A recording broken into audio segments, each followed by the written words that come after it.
Namaste bachcho. In last class we discussed about how to draw the MO diagram and how to fill electrons in the MO diagram. Today we will be discussing few questions related to MOT, molecular orbital theory. For example, our first question is we have to compare bond order, stability and magnetic character of O2 negative and N2 positive. These three things we have to compare of O2 negative. One molecule is O2 negative and other is N2 positive. These are the ionic species. So for comparing the bond order, stability and magnetic character, we have to draw the molecular orbital diagram. We can also draw the molecular orbital, only 2p molecular orbital. So first I will take N2 positive. This is the MO diagram of N2, and for oxygen I told you in my last lecture also we will be drawing the MO of 2p like this. So let's fill the electrons in N2. N2 positive is formed by combination of N and N positive. One N and other N positive, they will combine to form N2. What is the configuration of nitrogen? 1s2, 2s2, 2p3. And N positive will be 1 electron we have to minus. 1s2, 2s2, 2p2. Now let's draw the MO diagram. This is N, this is N positive, and here we will be drawing MO, that means N2 positive. 1s में कितने electron है? 2, 2s में भी 2 electrons हैं और 2p में 3 electrons हैं. इस तरफ N पॉजिटिव बनाएंगे तो 1s2, 2s2, 2p2, 2p में 2 इलेक्ट्रॉन्स डालने हैं, ये ध्यान रखना है. तो 1s में 2 डाल दिए, 2s में भी 2 इलेक्ट्रॉन्स और 2p में this time I will be filling 2 electrons because this is the atomic orbitals of N positive. Let's fill the electrons in MOs. 2 plus 2, 4. So 4 electrons in between. Similarly, 4 again. And this time 3 plus 2, 5 electrons. Following the rules, 1, 2. Now pairing. 3, 4. अब ऊपर higher energy orbital. 5. ये बन गया हमारे पास MO diagram N2 positive का. इसी तरीके से बच्चों हम लोग ऑर्बिटल डायग्राम बनाएंगे O2 नेगेटिव का. O2 नेगेटिव कैसे बनेगा? O प्लस O नेगेटिव हमें देगा O2 नेगेटिव. तो चलिए O की इलेक्ट्रॉनिक कॉन्फ़िगरेशन लिखते हैं. एटॉमिक नंबर 8 है तो 1s2, 2s2, 2p4. O negative में एक इलेक्ट्रॉन हमें ऐड करना पड़ेगा तो O नेगेटिव की कॉन्फ़िगरेशन हो जाएगी 1s2, 2s2, 2p5. तो अभी इस तरफ O है और इस तरफ O नेगेटिव है तो दोनों को जोड़ेंगे तो बच्चों क्या बन जाएगा? O2 negative. ठीक है, इलेक्ट्रॉन्स डालते हैं. मैंने कहा था सिर्फ 2p भी बना सकते हैं तो मैं सिर्फ 2p बना रही हूँ क्योंकि 1s और 2s तो कंप्लीटली भरा हुआ है. तो अभी O में 2p में 4 इलेक्ट्रॉन्स हैं. 1, 2, 3. अब पेयरिंग करवाएंगे 4. अभी यहाँ पर 5 इलेक्ट्रॉन्स डाल रहे हैं. 1, 2, 3. अब पेयरिंग करेंगे तो 4 and 5. अब मॉलिक्यूलर ऑर्बिटल्स में टोटल कितने इलेक्ट्रॉन्स भरने हैं? 5 and 4, 9. Let's fill the electrons. 1 pairing करवाएंगे 2. अभी एक इलेक्ट्रॉन डालेंगे 4. पेयरिंग 6. अभी इसमें भी पहले एक इलेक्ट्रॉन डालेंगे 7, 8. अब पेयरिंग करवाएंगे 9. ये देखिए ये मेरे पास बन गया molecular orbital diagram of O2 negative और ये वाला जो मेरे पास बना है this is the molecular orbital diagram of N2 positive. चलिए अब क्वेश्चन को सॉल्व करते हैं. क्वेश्चन कहता है हमें फर्स्ट थिंग हम लोगों को कंपेयर करनी है बच्चों दोनों की. तो फर्स्ट चीज है बॉन्ड ऑर्डर. चलिए बॉन्ड ऑर्डर निकालते हैं इसका N2 का. N2 का बॉन्ड ऑर्डर कितना होगा यहाँ निकाल देते हैं. बॉन्ड ऑर्डर ऑफ N2 या नीचे ही निकाल देते हैं. First thing we have to calculate bond order. Bond order of N2 कितना आ रहा है? बॉन्डिंग में देखो कितने इलेक्ट्रॉन है, सिर्फ 2p के चेक करेंगे. 2 + 2 + 1 5. N2 पॉजिटिव में बॉन्डिंग में 5 है. एंटी बॉन्डिंग में बच्चों 0 है. डिवाइडेड बाय 2 करेंगे तो बॉन्ड ऑर्डर आ रहा है 2.5. O2 नेगेटिव का बॉन्ड ऑर्डर निकालते हैं. Bond order of O2 negative bonding में गिनो 1 2 3 4 5 6 है. एंटी बॉन्डिंग में 1 2 3 divided by 2 that means 1.5.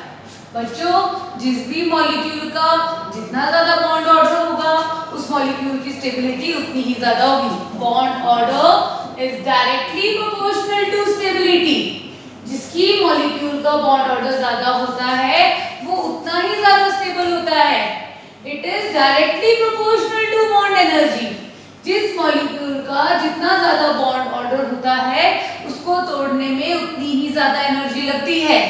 And it is inversely proportional to bond length. जिस मॉलिक्यूल का जितना ज्यादा बॉन्ड ऑर्डर होगा बच्चों, उसकी बॉन्ड लेंथ उतनी ही कम होगी। क्यों? क्योंकि एटम्स आर टाइटली हेल्ड, तो बॉन्ड लेंथ क्या हो जाएगी? कम हो जाएगी। तो अभी कंपेयर करते हैं। अगर देखेंगे N2 का बॉन्ड ऑर्डर ज्यादा है और O2 नेगेटिव का बॉन्ड ऑर्डर क्या है? कम है। तो पहला पॉइंट लिखेंगे, bond order of N2 positive is greater than O2 negative. Second चीज उसने बोली स्टेबिलिटी कंपेयर करो। मैंने अभी आपको बताया जिसका बॉन्ड ऑर्डर ज्यादा उसकी स्टेबिलिटी भी ज्यादा होगी। तो अभी स्टेबिलिटी में भी सेम ऑर्डर रहेगा, स्टेबिलिटी भी N2 पॉजिटिव ऐसा बताना पड़ेगा is greater than O2 negative. तीसरा चीज उसने बोला मैग्नेटिक कैरेक्टर कंपेयर करो बच्चों। अभी देखो इसमें भी एक अनपेयर्ड इलेक्ट्रॉन है और इसमें भी एक अनपेयर्ड इलेक्ट्रॉन है। कहने का मतलब ये O2 नेगेटिव भी पैरामैग्नेटिक है, ये भी पैरामैग्नेटिक है। अब कैसे पता चलेगा कि कौन ज्यादा पैरामैग्नेटिक है? या क्योंकि दोनों के अंदर नंबर ऑफ अनपेयर्ड इलेक्ट्रॉन्स बच्चों सेम है, इसीलिए इनकी मैग्नेटिक स्ट्रेंथ भी क्या होगी? सेम होगी। तो हम लोग लिखेंगे ये जो N2 पॉजिटिव है ये भी पैरामैग्नेटिक है और जो हमारे पास O2 नेगेटिव है ये क्या है? ये भी पैरामैग्नेटिक है। क्यों है बच्चों पैरामैग्नेटिक? देखो यहाँ पर एक ऑर्बिटल में एक ही इलेक्ट्रॉन है। मैंने कहा था सारे इलेक्ट्रॉन्स पेयर्ड होंगे तो डायमैग्नेटिक, एक भी इलेक्ट्रॉन अनपेयर्ड हुआ तो पैरामैग्नेटिक। क्योंकि इसमें एक इलेक्ट्रॉन अनपेयर्ड है तो ये पैरामैग्नेटिक होगा। यहाँ भी देखो ये ऑर्बिटल सिग्मा 2p z, इसमें एक इलेक्ट्रॉन अनपेयर्ड है तो ये भी क्या होगा? Paramagnetic. So both are paramagnetic. इसी तरीके से एक क्वेश्चन और देखते हैं हम लोग। जैसे मान लीजिए हमारे पास आता है we have to compare stability.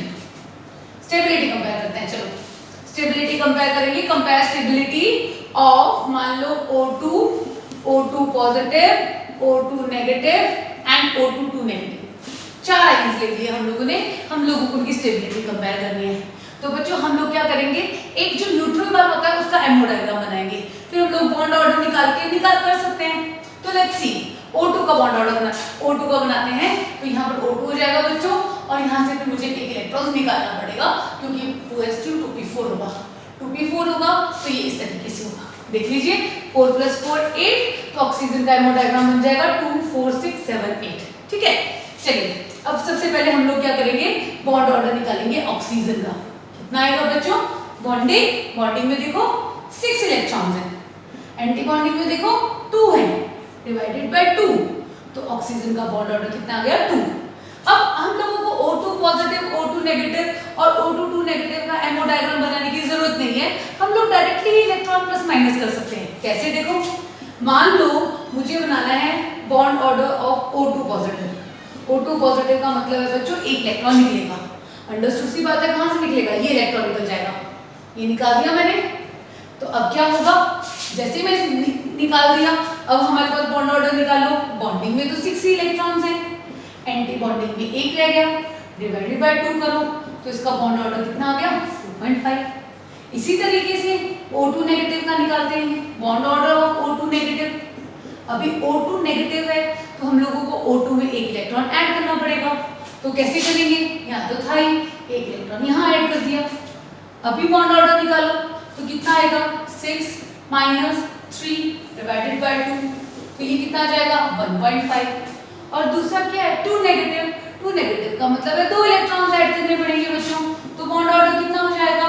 Bond order of O2 2 negative आ जाएगा 6 - 4 डिवाइडेड बाय 2, दैट मींस 1।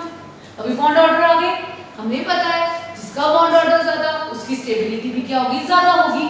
तो सबसे ज्यादा स्टेबल कौन है? O2 positive. तो लिख देंगे O2 पॉजिटिव सबसे ज्यादा है, is greater than O2, than it is greater than O2 negative and then it is greater than O2 2 negative. तो इस तरीके से हम लोग जो है मॉलिक्यूलर ऑर्बिटल के थ्रू जो है क्वेश्चंस कर सकते हैं। कुछ नहीं करना है हम लोगों को, बस एमओ डायग्राम बनाना है और हम लोगों को जो है सारा का सारा क्वेश्चन स्टेबिलिटी, मैग्नेटिक कैरेक्टर सब हम लोग इस तरीके से कंपेयर कर सकते हैं। एक बार बॉन्ड ऑर्डर निकाल दिया और उसके बाद ये चीज़ याद रखेंगे और हम लोग कंपैरिजन कर सकते हैं और आंसर निकाल सकते हैं। Thank you.